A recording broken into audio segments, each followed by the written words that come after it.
बिस्मिल्लाहिर्रहमानिर्रहीम, अस्सलाम वालेकुम। शोएब अनवर अपने लेक्चर के साथ आप लोगों की खिदमत में हाजिर जी। तो आप लोगों ने जैसा कि मेरा प्रीवियस वीडियो लेक्चर देखा जिसमें मैंने आपको कुछ ट्रिक्स बताई, टेक्निक्स बताई, कुछ आइडियाज दिए कि कैसे एमडी-कैट की तैयारी करनी है। अब आप लोगों के सामने मैं अपना नेक्स्ट वीडियो लेक्चर जो रिकॉर्ड करने जा रहा हूं, ये यूं समझ ले पिछले लेक्चर का ही थोड़ा सा मॉडिफाइड वर्जन है।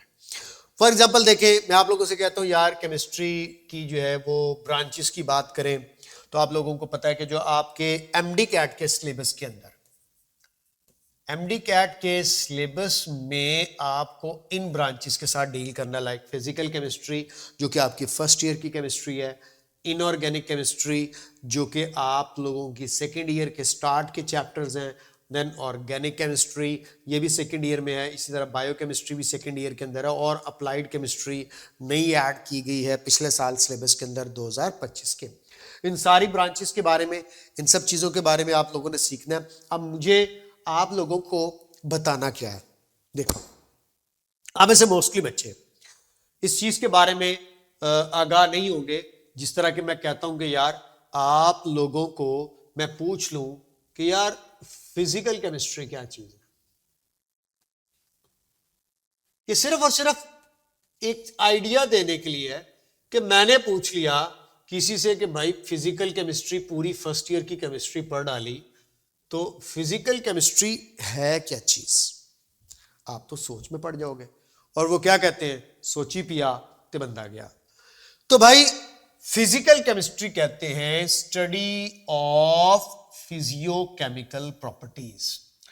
तो मैटर की फिजियोकेमिकल प्रॉपर्टीज को फिजिकल केमिस्ट्री का नाम दिया जाता है। अब देखिए, मैंने आप लोगों से क्वेश्चन पूछा कि which one of the following is a true physiochemical property. अब फिजियोकेम एक देखो ना, आप लोगों ने पढ़ा हुआ है फिजिकल प्रॉपर्टीज, केमिकल प्रॉपर्टीज, दो प्रॉपर्टीज पढ़ी है। अब ये फिजियोकेमिकल प्रॉपर्टीज क्या चीज है, ये आप लोगों के लिए हो सकता है नई बात हो, लेकिन पेपर में सवाल आ चुका है। देखिए बेटा, कुछ ऐसी प्रॉपर्टीज है जो कि आप देखें और नजर आ जाए। फॉर एग्जाम्पल मैं कहता हूं यार कलर है, सूंघना, टेस्ट करना, ये सब चीजें फिजिकल प्रॉपर्टीज के अंदर आएंगी। अब फॉर एग्जाम्पल पानी का ग्लास आप लोगों के सामने, पानी के ग्लास के अंदर मौजूद पानी का कलर क्या है, टेस्ट क्या है, यह है फिजिकल प्रॉपर्टी। अब फिजियोकेमिकल प्रॉपर्टी क्या होगी कि मैं चेक करूं कि इस पानी का बॉइलिंग पॉइंट क्या है, इस पानी की वाटर की डेंसिटी क्या है। तो ये हो गई इसकी फिजियोकेमिकल प्रॉपर्टी। और फिजियोकेमिकल प्रॉपर्टीज जो है वो इंटरमॉलिक्यूलर फोर्सेस से इन्फ्लुएंस्ड होती हैं। आइडिया मिला आप लोगों को।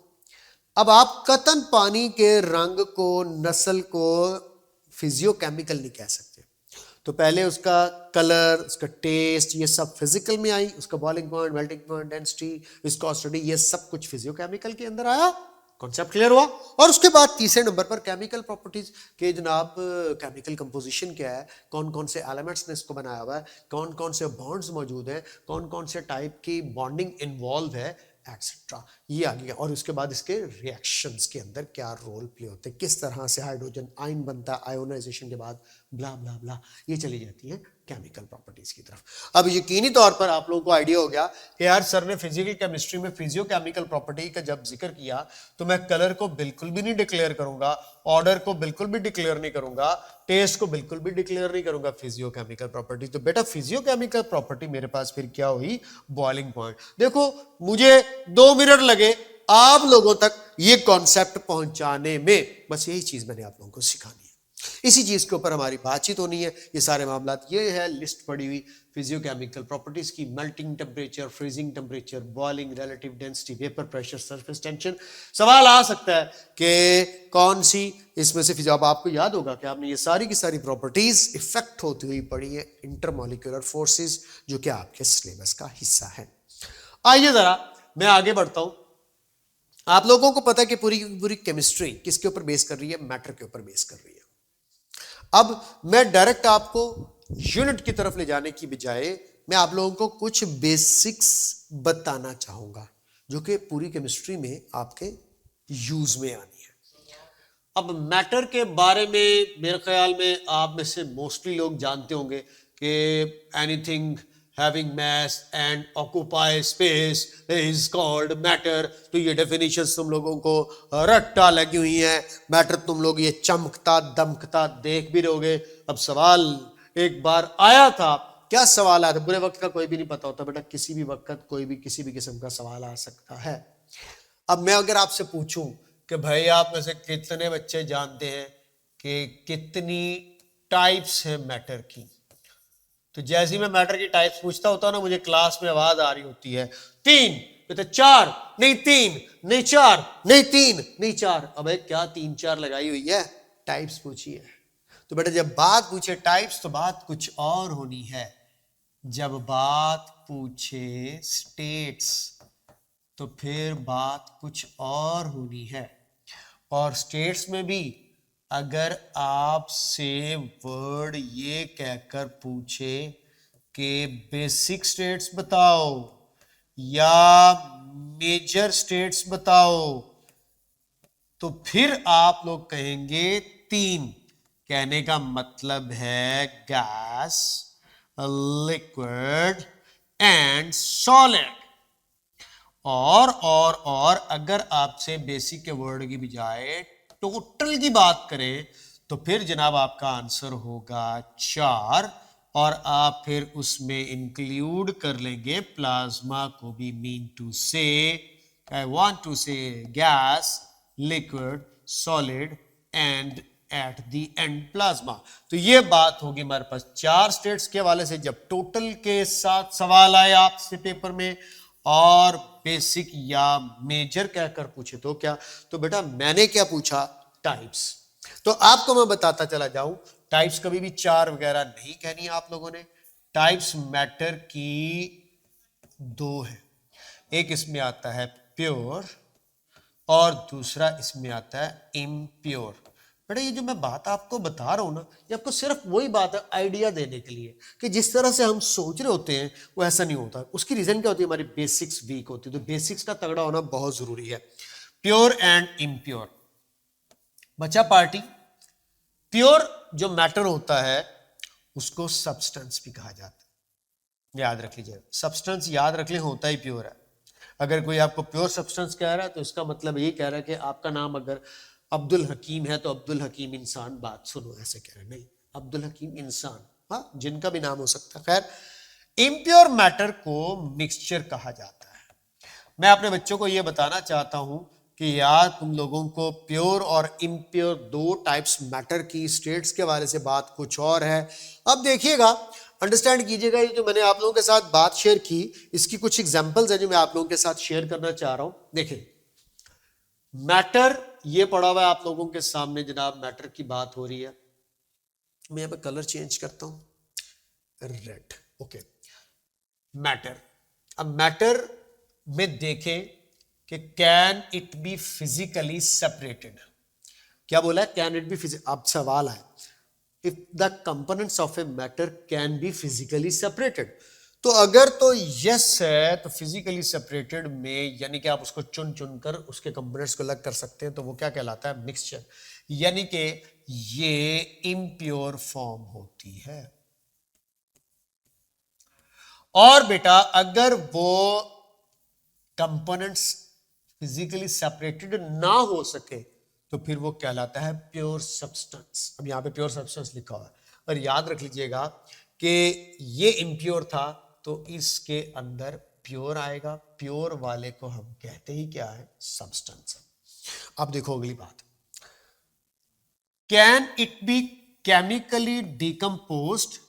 तो जो केमिकली डिकम्पोज हो सकता हो सब्सटेंस, उसमें कंपाउंड आ जाते हैं। यानी कि अब एमसीक्यू देखो क्या बनेगा, if a substance can be chemically decomposed, यानी कि फॉर एग्जांपल यार मैं कहता हूं कि एग्जांपल देता हूं, सोडियम क्लोराइड एक कंपाउंड है। और याद रख लीजिएगा कंपाउंड में more than 1 type of atoms होते हैं। ये भी थोड़ी देर में आप लोगों को मैं डेफिनेशंस वगैरह बता भी दूंगा। कंपाउंड है more than 1 kind of atoms से मिलकर बनता है। More than 1 kind of atoms. तो उसको बोला जाता है कंपाउंड। और एलिमेंट होता है one kind of atoms, one kind of atoms. तो सिर्फ एक ही टाइप के एटम्स के साथ आपको एलिमेंट मिलता है, और एक से ज्यादा टाइप के एटम्स के साथ आपको क्या मिल जाता है, कंपाउंड। अब देखो, डिकम्पोज किसको कर सकूंगा, यानी कि टोटे टुकड़े किसके कर सकूंगा, जिसमें एक से ज्यादा टाइप के एटम्स मौजूद होंगे। तो इसका क्या मतलब हुआ, कंपाउंड केमिकली डिकम्पोज्ड हो सकता है, लेकिन एलिमेंट केमिकली डिकम्पोज्ड नहीं हो सकता। फॉर एग्जाम्पल मैं कहता हूं यार सोडियम एक एलिमेंट है, तो इसमें सिर्फ सोडियम के एटम्स होंगे। क्लोरीन एक एलिमेंट है, तो इसमें क्लोरीन के एटम्स होंगे। अब सोडियम और क्लोरीन अगर अलग अलग हैं तो ये एलिमेंट्स में होंगे, और इनके अंदर एक ही टाइप के एटम्स होंगे, सोडियम में सोडियम एटम्स और क्लोरीन एलिमेंट में क्लोरीन एटम्स। लेकिन जब दोनों कंबाइन हो जाएं, केमिकल कंबाइन होकर सोडियम क्लोराइड बना लेंगे, तो फिर ये कंपाउंड कहलाएगा, और इसको हम केमिकली डिकम्पोज्ड कर सकते हैं। बात समझ में आई है। इसी तरह मिक्सचर की बात करें तो मिक्सचर में अगर कंपोजिशन यूनिफॉर्म है, जी बिल्कुल, यूनिफॉर्म कंपोजिशन का मतलब है एक जैसी कंपोजिशन, तो इसको होमोजीनियस मिक्सचर कहते हैं। और जिसमें नॉन यूनिफॉर्म होगी, यानी कि यूनिफॉर्म नहीं होगी, तो उसको हेटेरोजीनियस मिक्सचर कहते हैं। ये बात आप लोगों ने पहले पढ़ी हुई है, ये कोई इतनी समझाने वाली बात नहीं है। लेकिन मेजर चीज क्या थी कि ये टेक्निकल चीज कि फिजिकली सेपरेट ना होने वाले केमिकली डिकम्पोज होने वाले, ना होने वाले, सेम कंपोजिशन वाले या डिफरेंट कंपोजिशन वाले। Are you getting my point? दिल खुश हो रहा है, राजी हो रहा है? दिल पे हाथ रख के ये बात बताओ, बोर नहीं होते तुम, बेफिक्र हो जाओ। पूरी पूरी जेम्स बॉन्ड की 3 घंटे की मूवी होगी, अगर मैं 3 घंटे की वीडियो भी बना के तुम लोगों को दूं ना, तो तुम लोगों को हर अगली आने वाली जो बात है ना, वो अपनी तरफ खींच के लेकर आएगी, यू यू यू यू। तो जनाब जी, मैं अब आगे थोड़ा सा बढ़ना चाहता हूं आप लोगों को लेकर। ये इस वक्त आप लोगों को क्या नजर आ रही है, इसको क्या कहते हैं यार आप लोग, नीम को, मूंगफली, प्लम प्लम प्लम। अब कोई लोगों की अपनी अपनी चॉइस होती है, वो जी इसमें से मूंगफली उठा के खाना चाहते हैं। कई लोगों को ये थोड़ा सा फ्लफी टाइप का जो अंदर पोटैटो होता है वो पसंद होता है। अब ये फिजिकली सेपरेट हो सकता है या नहीं? हाँ, हो सकता है। मुंह में पानी आ रहा है, मुझे भूख लगी हुई है। खैर, तो ये जो मूंगफली जो आप अच्छा मेहमानों को जब ये ला के देनी होती है मूंगफली, तो आप बड़े तेज हैं हम लोग, कोई खास मेहमान आए हुए हैं, तो पप्पो शुप्पो अगर आई हुई है, तो फिर आप ये बाजू वाली साथ में करियाने वाली दुकान से पैकेट लेकर आएंगे, खोलेंगे। और अगर कोई ख़ास मेहमान आए हुए हैं, खाला आई हुई है, अम्मी अक्सर ऐसे करती हैं, खाला आई हुई है, अम्मी यानी कि आपकी मम्मा के मैके वाले आए हुए हैं, ससुराल वाले मेहमान आए, क्राइटेरिया और है, मैके वाले आए, क्राइटेरिया कुछ और है, मादरत के साथ, मम्मी मादरत के साथ। तो भाई होता यही है, स्पेशली जाके केक्स एंड बेक्स की मूंगफली लाई जाती है, बुंदू खान बेकरी की मूंगफली लाई जाती है। वगरना तो वो जो चीदा करियाने वाला बैठा हुआ है पास, उससे उन्होंने मूंगफली लेकर आनी होती है, और उस मूंगफली में जमीन आसमान का फर्क होता है। निम्को की बात करो तो जनाब जी, ये है मिक्सचर की एग्जाम्पल। और आगे बढ़ूं तो ये इस वक्त सोडियम क्लोराइड सॉल्ट है, ये हमारे पास कंपाउंड की एग्जाम्पल है। और लाइकवाइज ये शुगर भी कंपाउंड है। मैं आप लोगों से कुछ अगर पूछना चाहूं सवाल, तो मैं अपने कुछ कॉन्सेप्ट क्लियर करना चाहता हूं। क्या आप लोग वो कॉन्सेप्ट सीखने के लिए तैयार हो? लो जी, जरा समझ लीजिएगा, सुन लीजिएगा, काम की बात समझाने लगा। तो जी काम की बात कुछ ये है कि मैं आप लोगों के सामने लिखने लगा हूं एलिमेंट, मॉलिक्यूल, कंपाउंड। बस लंबी चौड़ी बात नहीं करनी मैंने। एलिमेंट, मॉलिक्यूल, कंपाउंड, इन तीनों में कंपैरिजन सवाल आया। फॉर एग्जांपल, ये कॉन्सेप्ट बड़ा जरूरी है, बहुत जरूरी, बहुत जरूरी, बहुत जरूरी, सुन लेना गौर से। एलिमेंट में अभी मैं बता कर गया यार, शॉर्टकट गल ज़हन च रख लो, बस कोई लंबी चौड़ी तमीज नहीं बनना का। मैं सुनो, एलिमेंट होता है combination of same kind of atoms, बस ये याद रख लेना, सेम काइंड ऑफ एटम्स, ये एलिमेंट है। मतलब potassium, calcium, hydrogen, nitrogen, oxygen, ये सारे एलिमेंट्स की एग्जांपल्स हैं। अब मॉलिक्यूल का क्राइटेरिया कुछ और है। मॉलिक्यूल याद रख लीजिएगा, एन एटम, कोई एक एटम भी हो सकता है जी, बिल्कुल, या ग्रुप ऑफ एटम्स भी हो सकता है। अब मैं आपसे बार बार कह रहा हूं, तुम लोगों ने काम की बात को फोकस करना है, डेफिनेशन रट्टे नहीं मारनिया कि केमिकल का नहीं, बस ये याद रख लेना है, सेम काइंड। यानी कि मैं अब आपको बताने जा रहा हूं, atom group of atoms can exist independently,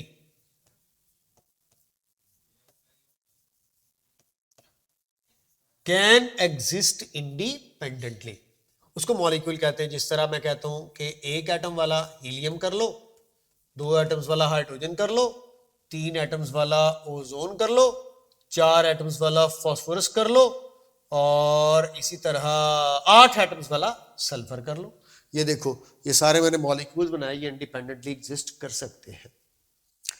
compound, अब कंपाउंड होता है combination of more than one kind of atoms, more than one kind of atoms. यार ये बच्चों वाली बात है, ये 9th 10th में पढ़ के आए हो, जो मैं आज एमडी कैट में पढ़ा रहा हूं, सिर्फ क्या बताने के लिए कि ਤੁਹਾਡਾ कॉन्सेप्ट तगड़ा होना चाहिए। More than one kind of atoms. जिस तरह आप ये देखो कि मैं उधर से नाइट्रोजन, हाइड्रोजन और नाइट्रोजन को मिलाकर, ऑक्सीजन को मिलाकर नाइट्रिक एसिड बना लेता हूं HNO3।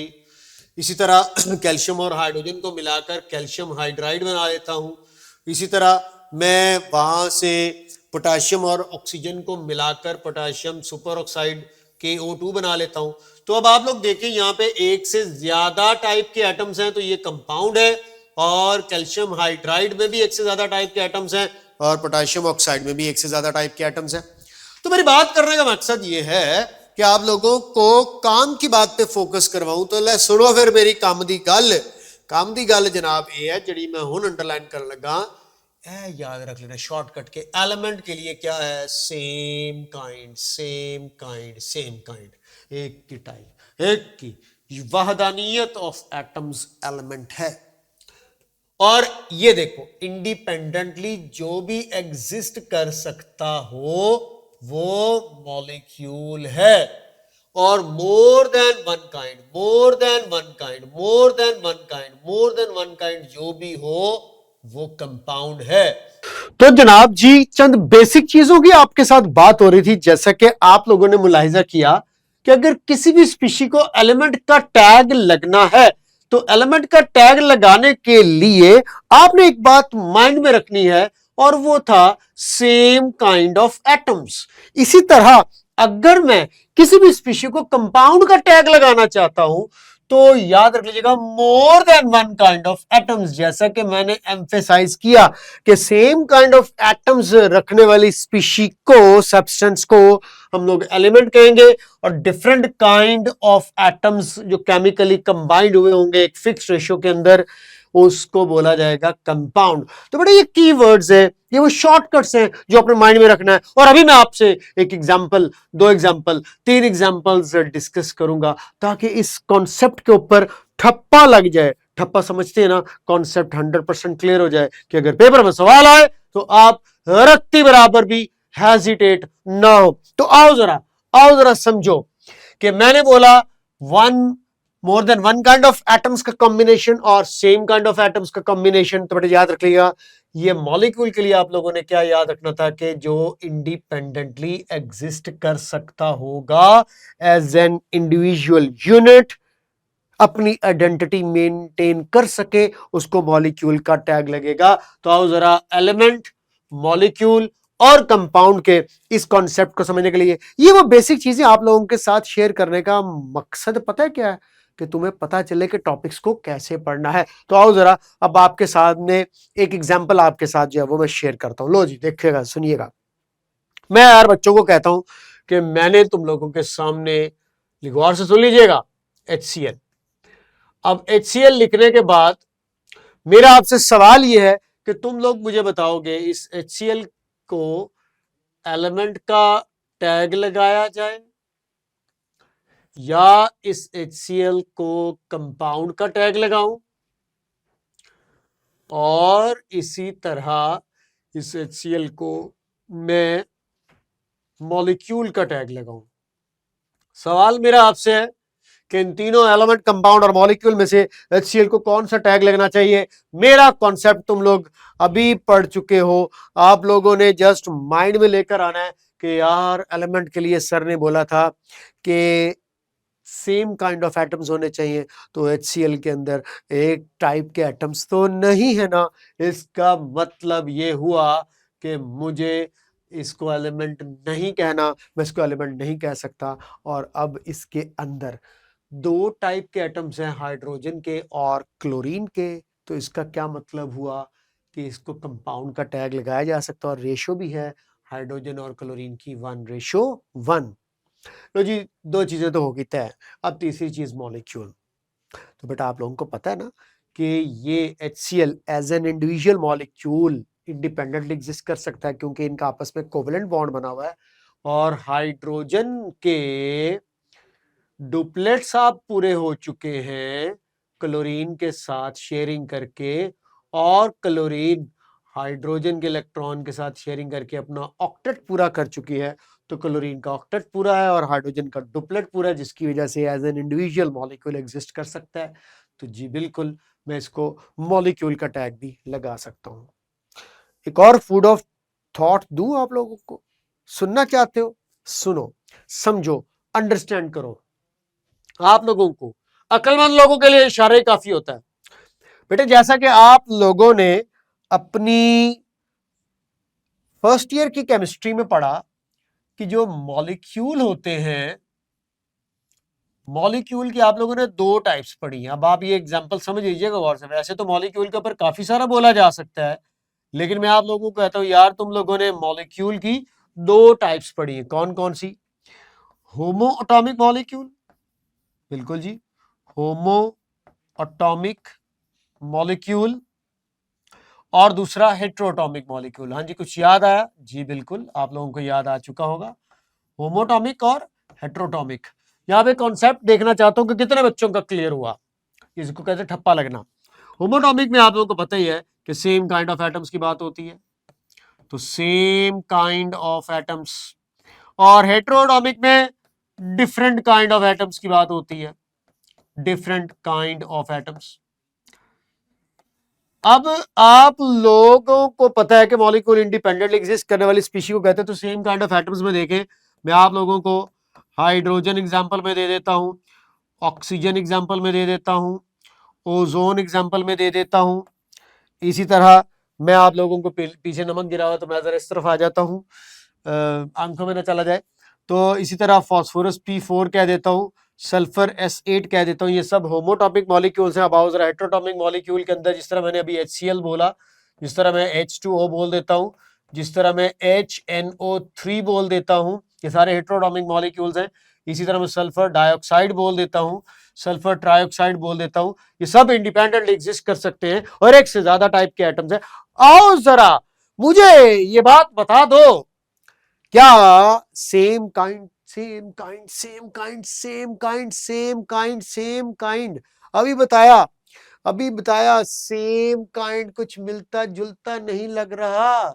जी बिल्कुल। तो क्या समझे? यहां से एक बहुत तगड़ा कॉन्सेप्ट आप लोगों को देना चाहता हूं, और वो कॉन्सेप्ट क्या है कि होमो एटॉमिक मॉलिक्यूल, MCQ आया हुआ पेपर में कि किसको एलिमेंट का टैग लग सकता है और किसको कंपाउंड का टैग लग सकता है। तो याद रख लीजिएगा, homoatomic molecules can be tagged as an element. एक होमो एटॉमिक मॉलिक्यूल को मैं एलिमेंट कह सकता हूं, यानी कि मैं कह सकता हूं मॉलिक्यूल ऑफ एन एलिमेंट। तो बेटा याद रख लीजिएगा, मॉलिक्यूल ऑफ एन एलिमेंट क्या होता है? जो होमोटॉमिक मॉलिक्यूल होते हैं, मॉलिक्यूल ऑफ एन एलिमेंट। ये बात आप लोगों ने नहीं भूलनी जो मैं आपको बता रहा हूं कि मॉलिक्यूल ऑफ एन एलिमेंट किसे कहते हैं। अब आओ जरा HCl H2 और HNO3 की बात करें, क्योंकि ये क्या थे, हेट्रोटॉमिक थे, डिफरेंट काइंड के थे, तो फिर बेटे इन सब को मैं एलिमेंट कहूंगा नहीं, ये सब क्या होंगे, ये सब कंपाउंड होंगे, और बेटे इसको मैं कहूंगा molecule of A compound, molecule of A compound. तो मॉलिक्यूल ऑफ एन एलिमेंट भी है, मॉलिक्यूल ऑफ ए कंपाउंड भी है। तो बेटा ये आप लोगों के पास होमोटॉमिक और हेटेरोटॉमिक मॉलिक्यूल से उम्मीद है आपको जो मैं बात समझाना चाह रहा था वो बात आप लोगों को समझ आई होगी, और बहुत अच्छे तरीके से आई होगी। चलो आगे बढ़ते हैं। आगे आप लोगों के पास मैटर की बात हो रही थी, तो बेटा मैटर के अंदर आपको पता है कि स्टेट्स ऑफ मैटर के हवाले से बड़ी इंपॉर्टेंट एक चीज होती है जो आप सब लोगों को शेयर करना चाहिए। मतलब मैं आपको यहां पर इस वीडियो के एंड पे प्लाज्मा, गैस, लिक्विड और सॉलिड, जिस तरह मैंने स्टार्ट में बोला कि टोटल स्टेट्स का सवाल आए तो क्या कहना है, बेसिक स्टेट्स का आए तो क्या कहना है, इन स्टेट्स का एक दूसरे के अंदर इंटर कन्वर्ट होने वाला जो प्रोसीजर है उसके हवाले से भी सवाल आ सकता है। और नोट कर लेना, गौर से नोट कर लेना, यहां से एमसीक्यू आ सकता है। मैं बार बार कह रहा हूं यहां से एमसीक्यू आ सकता है। आओ जरा, ये आप सबसे पहले तो मैं आप लोगों को ये बताऊंगा, वैसे स्टेट्स ऑफ मैटर वाले यूनिट में मैंने इसके ऊपर बड़ी डिटेल से बात करनी, लेकिन अभी मैं आपको क्या बताना चाह रहा हूं कि भाई ये मैंने एक एरो लगाया, यार मैं एरो इतना टेढ़ा क्यों लगा रहा हूं, कब से मेरे एरो लगाने वाली शक्ति इतनी टेढ़ी हो गई है। ओके चलें जी, अब जनाब जी आप लोग जरा गौर से सुने कि मैं क्या समझाना चाह रहा हूं कि जनाब ये एरो लगाने के बाद, बेहतर लग गया पहले से, ये है एनर्जी। यानी कि आपको सबसे पहला एमसीक्यू तो यहां पर यह समझने को मिलेगा कि एनर्जी वाइज कौन सी स्टेट बॉटम पे है और कौन सी स्टेट टॉप पे है। तो जनाब वाला याद रख लीजिएगा, सॉलिड मिनिमम एनर्जी स्टेट होती है, मिनिमम एनर्जी स्टेट, ये पेपर में आ चुका है सवाल। और बच्चा पार्टी इसी तरह प्लाज्मा जो है ये मैक्सिमम एनर्जी स्टेट होती है। एक तो ये सवाल आ गया मैक्सिमम और मिनिमम एनर्जी का। तो बेटा वैसे तो मैं स्टेट्स ऑफ मैटर अभी नहीं डिस्कस कर रहा, एक आइडिया बस आपको दे रहा हूं, तो याद रख लीजिएगा। अगला सवाल क्या आ सकता है, आप जरा देखिएगा कि आपसे पूछ सकता है कि भाई एक सॉलिड के लिक्विड में कन्वर्ट होने का और लिक्विड के वापस सॉलिड में कन्वर्ट होने का जो प्रोसेस है उसका नाम बताएं। इसी तरह लिक्विड के गैस में कन्वर्ट होने का और गैस के वापस लिक्विड में कन्वर्ट होने के प्रोसेस का नाम भी बताएं। और फिर आप लोगों को पता है कि सॉलिड का डायरेक्ट गैस और गैस का डायरेक्ट सॉलिड में कन्वर्ट होना भी किस नाम से जाना जाता है, यह भी पेपर का एक सवाल हो सकता है। और इसी तरह गैसियस स्टेट का प्लाज्मा और प्लाज्मा का वापस गैसियस स्टेट में आना, यह बहुत दफा सवाल पूछा जा चुका है। आइए जरा बगैर कोई टाइम वेस्ट किए इन प्रोसेसेस के नाम आपको मैं बताता चला जाऊं और उसके बाद फिर हम आगे बढ़ेंगे। तो बच्चों जरा गौर कीजिएगा, सॉलिड का लिक्विड में जाना आप लोग अच्छे तरीके से जानते हैं। एक सॉलिड स्टेट जब लिक्विड, जिस तरह बर्फ पिघलती है, तो हम लोग इस प्रोसेस को मेल्टिंग का नाम देते हैं। तो ये होगी जनाब मेल्टिंग। और अब आपको पता है कि अगर आप पानी को फ्रिज में रख के बर्फ बनाना चाहते हो तो आप एक लिक्विड को सॉलिड में कन्वर्ट कर रहे हो, तो इस प्रोसेस को फ्रीजिंग कहते हैं।